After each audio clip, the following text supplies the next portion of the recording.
Alright, I'm back again. I'm doing like an install video. I don't know if it's going to be like a review video, but I'm going to install something in this corner of my truck, right there where it seems like it'll be a perfect fit. I didn't measure a damn thing, so I hope it's going to be a perfect fit. Otherwise, I don't really know exactly where I'm going to mount this jack. Maybe I'll mount it on this side, but then I'll have like 200 and some pounds on this side of the truck, and that's no good.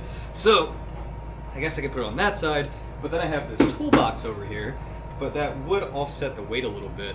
But really, if I can keep it up in front of the axle, that would be ideal. This swing case is going to go away probably in the pretty near future, and I'm going to figure out another tool carrying solution, because this thing is like, I literally have it strapped together and JB welded on the back, so not made for real off-roading. So yeah, let's get this Badlands jack installed right there and see if it fits. Fingers crossed that it fits. Well, in case anyone was wondering if you could fit a 40-inch tire, maybe a 37, but a 40-inch tire on the front of your bed like this, and it is all the way up, and it's all the way over, so I'm not going to be able to make any more room. And also fit a Badlands off-road jack next to it. You cannot do it this way. It's not going to work exactly the way I wanted it, unfortunately. This bites. I could take this handle off and it would almost give me enough clearance, but then the actual mounting tab still won't clear. So no matter what, yeah, it's not going to go that way. All right, this is close enough that I gotta make it work. I know I can make this work. It's so close. Like, that's the width of the tire, that's the width of the gap over there. That is up against this tire, which means I'm not gonna be able to twist those on, but I'll use a socket. Like, that's not a big deal. I always have sockets with me if I'm gonna be carrying this big thing anyway. So this handle's coming off, and then I'll figure it out from there. Handle gone. I can't believe I'm going to do this, but I think I'm going to hack this ear off. I really don't want to because it's threaded, and it's like absolutely perfect. This is a beautiful design, and it clamps right down on the jack. Like, you can't ask for a better setup than that. But that ear is going to get in the way, and if I remove that ear, the smaller tire will fit there. The bigger tire will fit here. And I'll be able to move this over just a little bit to make it work. Oh, well, there's no going back. Yeah, bye. I'm not entirely sure why I didn't wear ear protection or a full face shield there. I guess because it's only one little cut. What could possibly go wrong? Yeah, that was dumb. Well, I upgraded to do the grinding, the thing that's far less risky than a cutting wheel exploding in my face. I'm pretty dumb. That definitely fits. So it's close with the bolt. That's not a bad thing. I'm gonna trim that ear back. Okay, so went ahead and cut that ear off. So anybody else that wants to do this, yeah, cut the ear off, and you're gonna need to drill 2 more holes. Oh, well, how perfect is that? 13 inches from the bottom will allow the wheels of the jack to sit more or less in the cradle, and then the weight of the jack will be supported, by the jack. And all this will be doing is holding it to the bed. So that way your trail rail is not supporting the entire weight of the jack. If you don't have one of these metal punches, get with the program.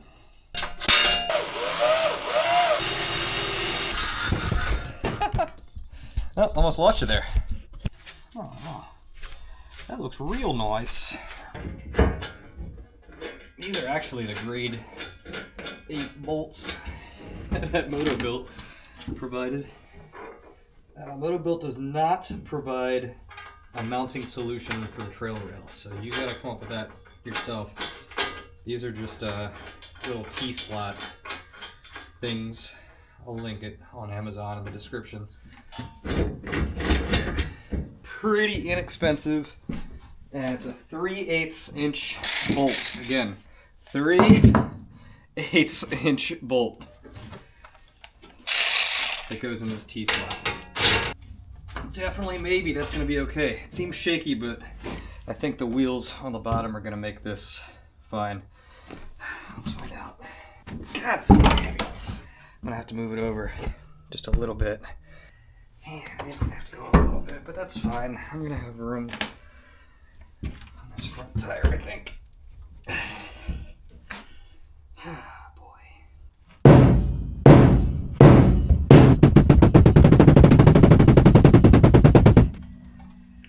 Alright. Now, to reuse the cool mount. So I mean, I love the way this was mounted before, and I can absolutely do the same thing. So I just need to make sure that everything's gonna clear. I don't know, I'm gonna play around with this and show you guys the final solution. Well, I've decided this is where it's gonna go. This is back enough that I can see a little bit of thread here, which is nice. And I'm gonna massage that down as needed, probably cut it significantly to give myself some more room. So yeah, let's melt some metal together. It would look a lot nicer if I would have cleaned that better, but I didn't feel like it. There we go. Nice, nice. Not terrible. So it looks fine. Completely unnecessary amount of weld for the amount of force that will be applied, but now it definitely won't come undone. That ain't going nowhere. Alright, so this side's going to be even easier. Just got to chop that there. I did about 5.5 inches from the bend. That is not an exact science. I can just trim it down, no big deal. And that should be enough to put like right here, and then bend that over to essentially create the same tab. It'll be diagonal across this little thing here. The lifting plate, I guess you would call it. And yeah, that'll be that. Oh yeah. This is gonna work real nice. So theoretically, this is gonna marry up to there. Oh yeah. And this is the side towards me that I need to trim down. That is gonna be no problem. This is great. As much as I would love for this to be straight, I can't. It'll butt up against the tire. And that ain't gonna work. It's fine. Everything's fine. Everything's fine. I love pulse welding because you can go so fast and you basically just go in a straight line if you have a tight fit.